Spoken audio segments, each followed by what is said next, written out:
¿Fue escrito el Pacto Renovado o Nuevo Testamento en hebreo o en griego? Hola a todos.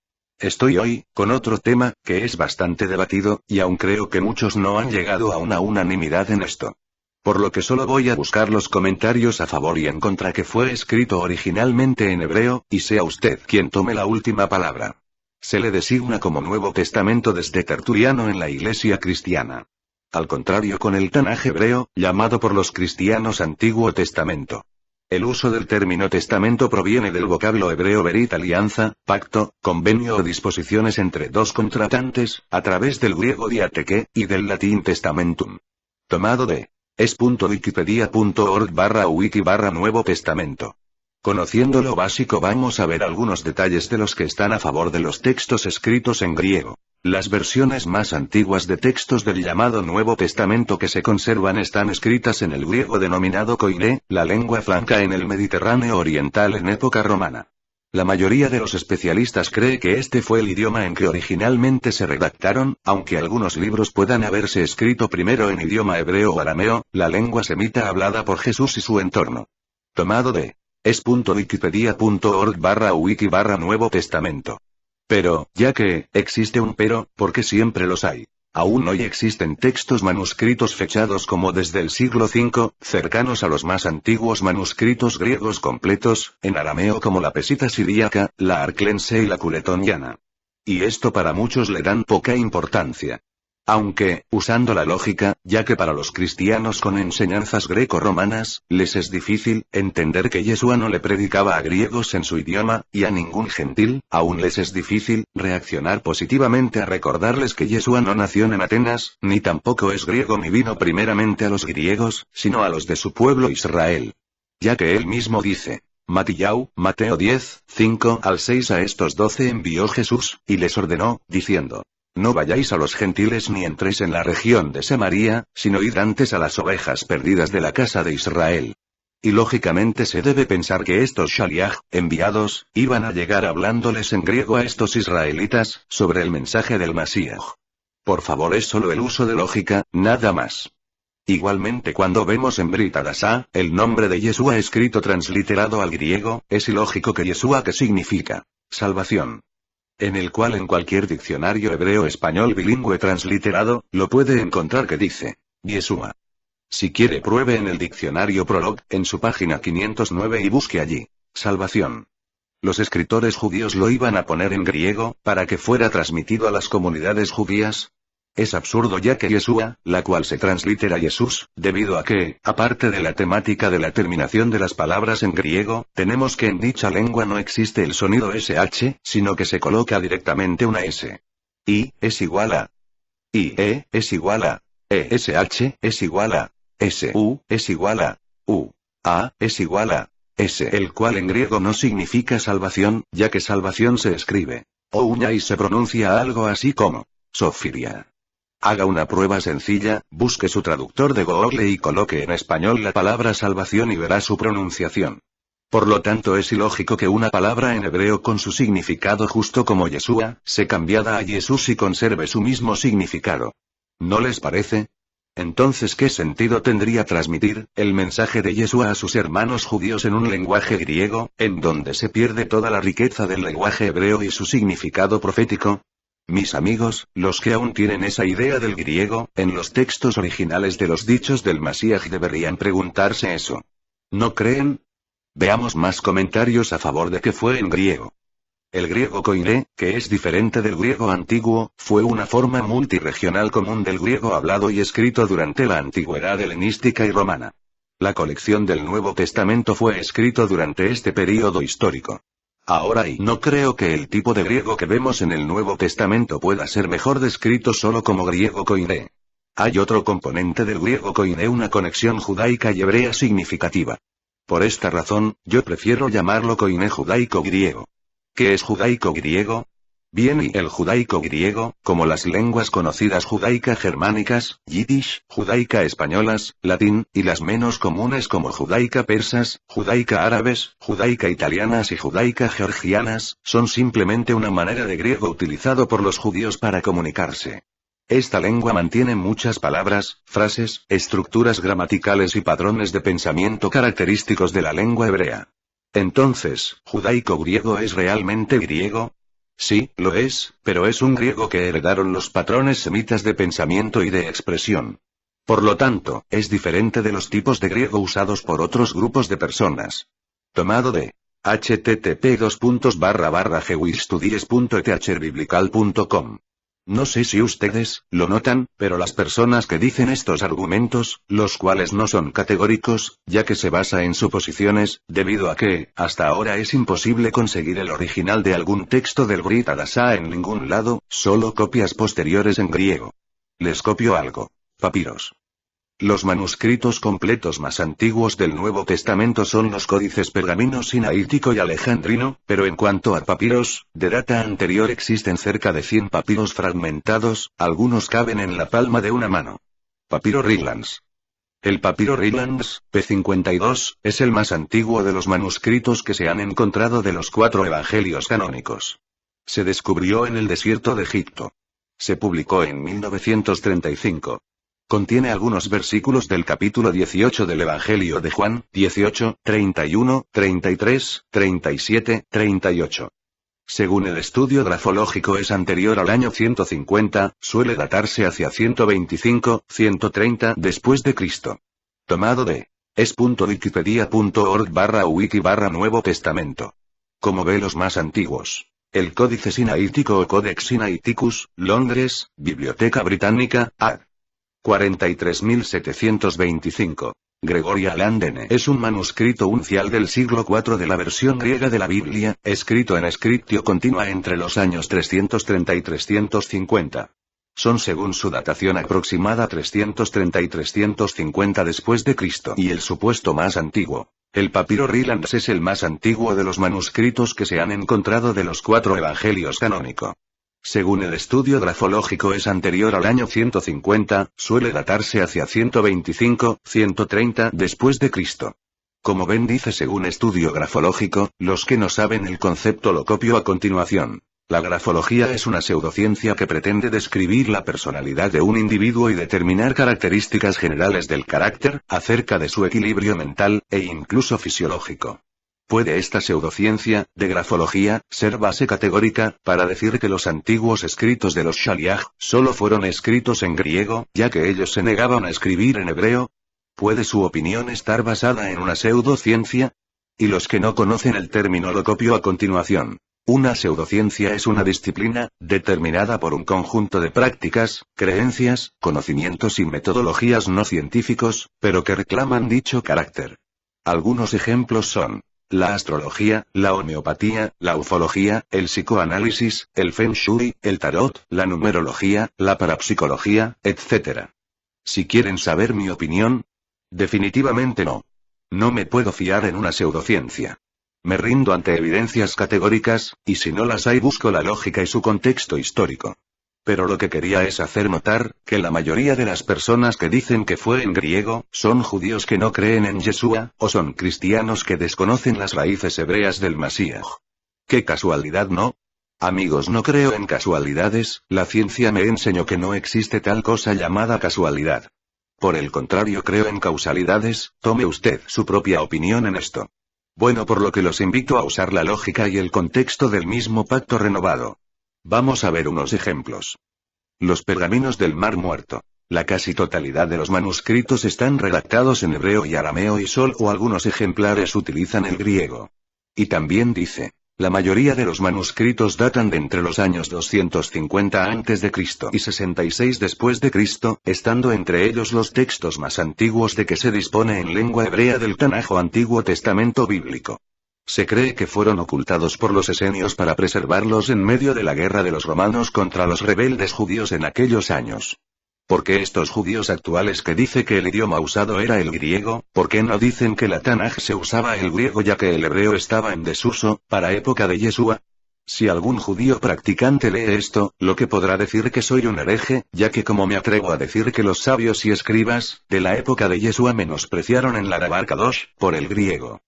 Ciertamente no creo tal cosa, por lo tanto Yeshua judío que habló su lengua nativa, todos sus dichos copiados por su Shaliach también fueron en Ashon HaKodesh, y originalmente fueron escritos en esa lengua, y posteriormente los cristianos se encargaron de traducirlos al griego, y transliteraron todo lo que pudieron, hasta el nombre de nuestro justo Masías Yeshua. Eso es lo que creo, por razones lógicas. Veamos algunos textos. Yohanan Juan 19, 20. Este título, por tanto, lo iban leyendo muchos Yehudim que pasaban, porque el lugar donde Yeshua fue clavado al madero estaba cerca de la ciudad, y había sido escrito en hebreo, latín y griego. ¿Para qué fue escrito en hebreo si esa lengua estaba en desuso según opinan algunos? Veamos otro. Yohanan, Juan 5, 2. Y en Jerusalén, junto a la puerta de las ovejas, hay un estanque llamado en hebreo Betzata, que tiene 5 pórticos. ¿Lo notan? Dice en hebreo. No en griego la palabra allí es G 1447 Hebraisti. Adverbio de G 1446. En hebreo o en idioma judío, caldeo, lenguaje hebreo. Veamos este. Yohanan, Juan 19, 13. Al oír estas palabras, Pilato no vio otra alternativa y llevó afuera a Yeshua y se sentó en el tribunal, en el lugar llamado enlosado y en hebreo Gabatá. Nuevamente en hebreo. Veamos otro. Yohanan, Juan 19, 17. Y cargando él mismo un madero, salió hacia el lugar llamado en hebreo Gilgulet, calavera. De nuevo el hebreo. Matillau, Mateo 27, 46. Y aproximadamente a las 3 de la tarde, Yeshua confesó con gran voz, y dijo: Elí, Elí, lama sabactani. Como vemos. ¿Por qué no habló el griego que muchos le tildan que se hablaba en el primer siglo? Amigos, no seamos niños en nuestro modo de pensar, sino adultos en el uso de la lógica. Veamos el comentario al respecto. Ashon HaKodesh, lengua / idioma sagrada, en este caso donde se cita un texto de las escrituras Elí Elí, Teilim 22 debe entenderse como gritó a gran voz diciendo exactamente el texto de las escrituras, y no simplemente que gritó a gran voz diciendo en lengua sagrada / hebrea. Creo que estos textos nos deberían llevar a reflexión, pero aún existen más como por ejemplo. Crónicas de los Apóstoles, Hechos 21, 40. Y cuando él se lo permitió, Shaul, estando de pie en las gradas, hizo señal con la mano al pueblo. Y hecho gran silencio, habló en idioma hebreo, diciendo: Si les preguntamos a nuestros amigos que son dogmáticos con el griego, ¿por qué la gente prestó más atención al discurso de Saúl? Es que no sabían hebreo, ya que solo hablaban griego, solo se miraban las caras unos a otros. ¿O por respeto a su idioma natal? Veamos el que sigue. Hechos 22, 2. Oyendo entonces que les hablaba en lengua hebrea, guardaron más silencio. Y dice: Amigos, solo apelo a su lógico razonamiento, y no al dogma ciego que no acepta ningún tipo de oposición. Yeshua no hablaba en griego, ni sus apóstoles hablaron el griego entre sus compatriotas, solo en el caso de Saúl cuando se dirigía a los gentiles. ¿Qué interés habría de hablar entre los mismos judíos sobre el Masías, en idioma griego? Esa es la pregunta que no le encuentro lógica, por los textos expuestos anteriormente. Veamos en su encuentro de Saúl, con Yeshua. ¿En qué idioma le habló? ¿Griego o hebreo? Hechos 26, 14. Y habiendo caído todos nosotros en tierra, oí una voz que me hablaba, y decía en lengua hebrea: Saúl, Saúl, ¿por qué me persigues? Dura cosa te es dar coces contra el aguijón. Allí no dice griego por ningún lado. El libro de Matillau es una prueba tangible de que sí, se usó el hebreo, pero algunos dicen que fue ese nada más. Debe ser que Matillau era el único judío, y Yohanan, y él, Lucas, eran griegos de nacimiento. Es ilógico, ¿verdad? Es importante recordar que la transmisión de las palabras del nuestro justo Masías debe haber comenzado de forma oral. Ya que no andaban con pergaminos aquí y allá en la espalda, lo que hoy es común, ya que tenemos libros encuadernados, pero no era así en ese tiempo. Por lo que su memorización era lo más común. Veamos. Cuando Jerónimo llegó a Israel para dedicarse a la tarea de traducir la Biblia al latín, afirmó en sus memorias: No he encontrado un solo niño judío en Belén que no sepa la Biblia completamente de memoria. Comentario en la Vulgata Latina. Bueno, como he expuesto anteriormente los comentarios, que aseguran que el lenguaje inicial que usaron los primeros escritores del Brit Hadashah fue el griego, voy ahora a copiar lo que están en contra de esto, para que sea usted quien tome su propia decisión en esto. Primero. Tradición oral 30-45 después de Cristo. En este periodo, las enseñanzas de nuestro rabí fueron entregadas oralmente y pasadas también oralmente. Estas enseñanzas fueron preservadas y transmitidas por sus emisarios, apóstoles, todas en hebreo y cuando fue necesario, se tradujeron y se enseñaron también de forma oral en el idioma entendible por los no judíos o por los judíos que debido al hecho de la asimilación, habían perdido el hebreo como su idioma materno. Segundo. Transición 45-55 después de Cristo. Fueron estos los años en los cuales se inicia un período de transición que va de la cultura hebraica a la cultura gentil, específicamente con el llamado de Saúl, Pablo, a dejar sus sueños y planes dentro del judaísmo y de la comunidad judía, para moverse a una misión diferente. Alcanzar a los gentiles y traerlos de vuelta al Elohim de Israel en virtud de los méritos ofrecidos por los sufrimientos, muerte y resurrección del Masías. Shaul tuvo que abandonar todos sus sueños dentro del judaísmo y de la comunidad judía y tenerlos por basura, para ser fiel a la visión celestial recibida. Ir a los gentiles y atraerlos, por los méritos y autoridad de Yeshua, a la fe de Israel, como ésta debería aplicar, alágicamente, a su caso y misión histórica. Es aquí que se inicia el período conocido como plenitud de los gentiles y se allana el camino para su inclusión dentro de la familia de Israel. De una forma oficial, lo que ya había comenzado seminalmente con Kefa, se empieza a desarrollar, a fin de causar que Israel cumpla una de sus misiones más sagradas: traer la luz del monoteísmo a todas las naciones de la tierra. Tercero. Las cartas apostólicas, 55-68 después de Cristo. Como un resultado del desarrollo natural que se da con la vida y enseñanzas del Rabí Yoshua, en este período comienza la aparición de las cartas apostólicas, para responder, primero, a situaciones concretas de las diferentes comunidades judías, y luego, a las formadas también por conversos. Y más tarde, para las comunidades surgidas solamente de conversos, es decir, creyentes de origen no judío. En estas cartas o responsas, se establecen enseñanzas y tradiciones que demuestran su conexión con la tradición oral venida directamente de nuestro maestro. Por ejemplo, en una de sus responsas, Shaul, Pablo, afirma, recordando las palabras de nuestro Adón, que dijo: más bendecido es dar que recibir. Para este tiempo, esa misna de nuestro rabí, todavía no había sido escrita en ningún manuscrito o códice específico, y de hecho, no lo encontramos, sino solamente en esta responsa de Pablo. El trasfondo hebraico de estas responsas es evidente, pues ya hemos notado que para el siglo IV, Jerónimo dijo de Pablo: él, siendo judío, escribió en hebreo, su propia lengua y en la que tenía mayor fluencia. Y las cosas más elocuentes, importantes, escritas en hebreo, fueron cuidadosamente traducidas al griego. Libe Sof Illustrious Men, libro V. Mazoret Meir, 55-60, en hebreo. En estos difíciles años fue cuando vio la luz en forma escrita, lo que había sido mantenido en forma oral por los emisarios y sus más acercados discípulos. Debido al hecho de que cada uno de los Mazorot provienen directamente de su majestad, el orden preciso de los mismos sugiere que el primero de todos fue Meir, Marcos. El más corto, el más misnaico y el que más demuestra su intención mazorética, es decir, que se aprendiera de memoria porque contiene lo más importante y condensado de las enseñanzas de nuestro rabí. Mazoret Matitiau, 60-65, en hebreo. Matitiau, hebreo, fue recibido en las comunidades judías seguidoras del rabí, como el preferido de los Mazorot por su carácter de culto. Es decir, se usaba como asunto de liturgia u orden de lecturas sagradas, para mantener vivas las enseñanzas de Yoshua entre los líderes del movimiento, sobre todas las cosas. Una gran cantidad de material proveniente de este Mazoret no fue diseñado para el público en general, sino para el círculo íntimo del liderazgo, como es evidente de su lectura. La abundancia de literatura de tipo Midrash, es evidente en Matitiau y solamente personas versadas en el judaísmo podían tener acceso a la riqueza de su escritura. Mazoret Hillel y Yohanan, 65-68, en hebraico. Tanto Hillel, Lucas, como Yohanan, Juan, presentaron sus enseñanzas a grupos distinguidos. El primero, posiblemente a un prosélito que, estando dentro del movimiento, comenzaba a mostrar dudas con respecto a la inminencia de la implantación del reino davídico como había sido anunciado originalmente por su majestad. En este Mazoret se responde magistralmente a dichas dudas y se muestran las maravillosas enseñanzas del maestro con respecto a dicho asunto. Primero, para que fuese conocido bien, la verdad acerca de Yoshua.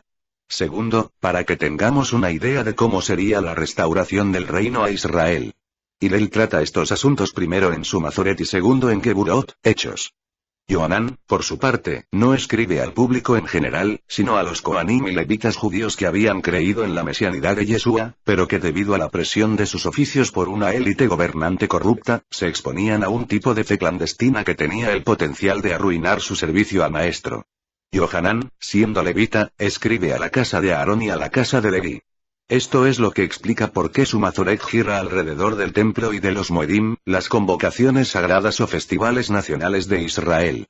Sin conocer las leyes del templo y las fiestas bíblicas, será muy difícil entender su Masoret porque fue dado dentro del nivel místico del santuario y específicamente para los oficiales del templo, acostumbrados a entender los conceptos cabalísticos, profecía recibida por revelación sobrenatural, de sangre, agua, purificación, señales, etc. Por ejemplo, las leyes sacerdotales explican el concepto de sangre y agua como una referencia a la revelación de la justicia divina y a la implantación de la Torá en el corazón del hombre. El hecho de que Yohanan nos afirma que del costado de Yehoshua salieron ambos elementos, tenía, para los Kohanim y los levitas, un mensaje único que escaparía a las personas que no tuvieran acceso al conocimiento místico del templo y al servicio prestado por sus oficiales.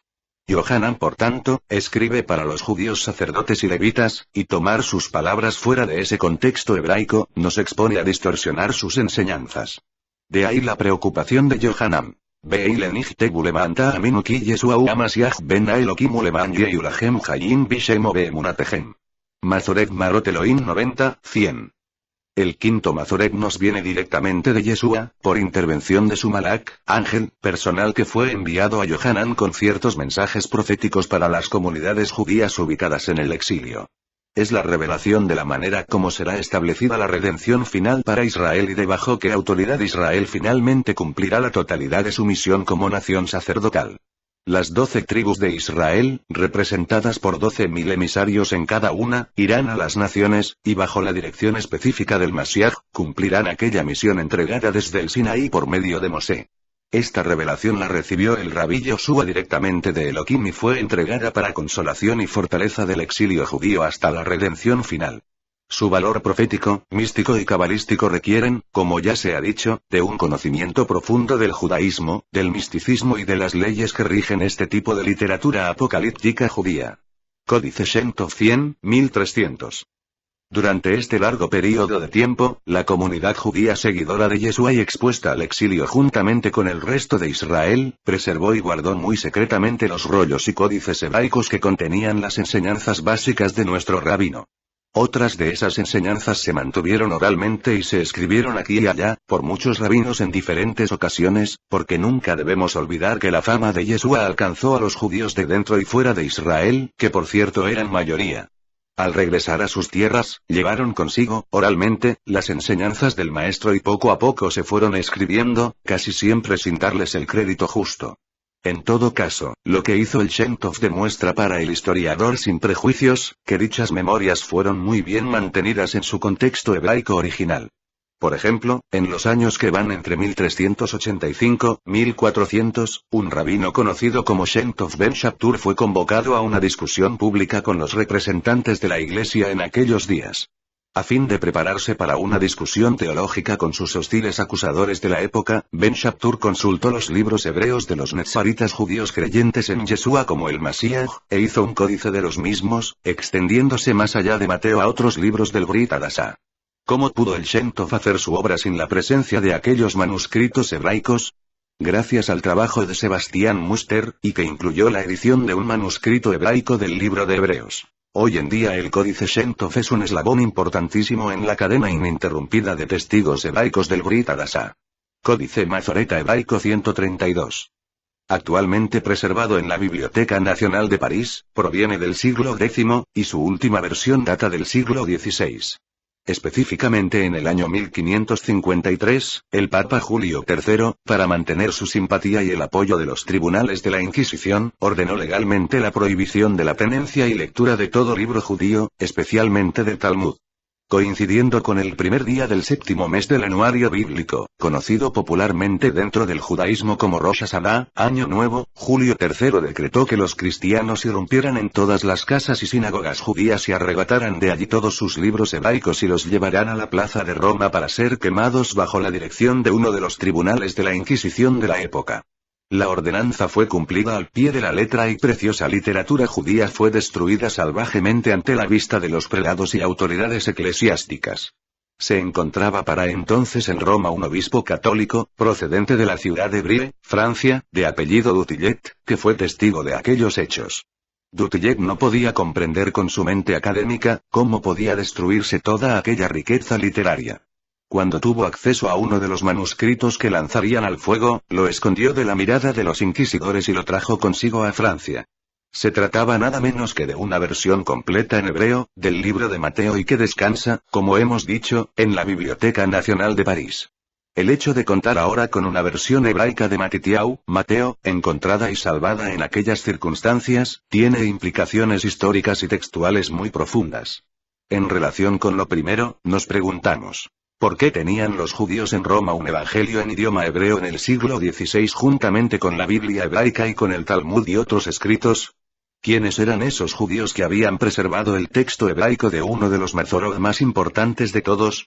En relación con lo segundo, investigamos: ¿por qué muchos manuscritos griegos de los evangelios, cuando están en conflicto con el CMH 132 no lo están con la Septuaginta, mientras el CMH 132 siempre está en armonía con el CTM y en contra de la LXX?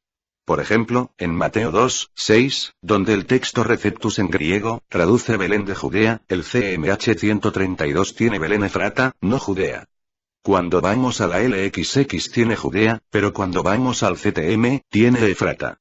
En otras palabras, el texto Receptus, de donde provienen, como ya hemos dicho, la inmensa mayoría de las versiones hispanas del Nuevo Testamento, no entra en conflicto con la versión griega de la Biblia conocida como LXX, pero sí contra la versión hebraica conocida como CTM. Mientras que CMH 132, nunca entra en conflicto con la CTM, sino con la versión griega Septuaginta. ¿Cómo podemos explicar estos conflictos textuales internos? La respuesta es que existe una línea ininterrumpida de tradición hebraica detrás de los evangelios que se mantiene en armonía con el texto hebraico y que demuestra, históricamente, el trasfondo hebreo de nuestros Mazorot, evangelios. Esto se hace evidente cuando Mateo, por ejemplo, Mateo 1:17, nos habla de 3 grupos de 14 generaciones cada uno formando la línea ininterrumpida de los ancestros del Rabí Yoshua. Las variantes textuales griegas están incompletas, las únicas que están completas, son las hebraicas. ¿Qué nos dice eso? Que las variantes textuales que llevaron finalmente a una corrupción del texto, comienzan a darse a partir de las versiones griegas, no hebreas, y que si deseamos rectificar esto y encontrar la mejor versión posible, debemos ir por el camino hebreo, no por el griego. Bueno amigos, hasta aquí con estos comentarios, de los cuales he encontrado más argumentos que defienden el idioma hebreo en los textos originales del Brit Hadashah, pero la intención no es hacer un libro al respecto. Saludos a todos. Shalom.